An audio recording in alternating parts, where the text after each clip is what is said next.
Hakas ngibas ngur paid ba ngakin mau ia kakma jong fi kum ukluru ba ting shai hakapir thei jong a phi long jing yo hi Wat la ka lên ti ka chung ai ka jing et kam ju du ka do nu chung a ka kren bangan e tang ya pe ngai lut ya ka don nu ngai lut ya ka mun fi long ka jing fos ni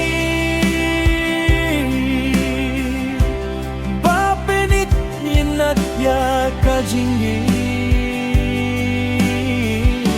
Wat la da ka por kan killa ngadang ne jan jong fi ngai lut ya ka don nu panit junom ya pi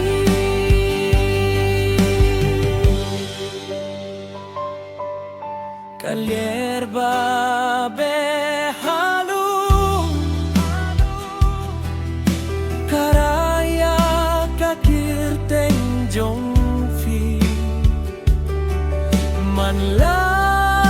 kas nginga duai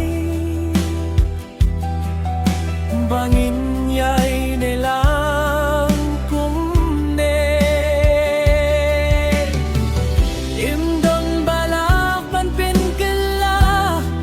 iya kan e ka jing et ba kuit kat padang ring mun sim ngalong jong fi si juno ngai lut ya ka don no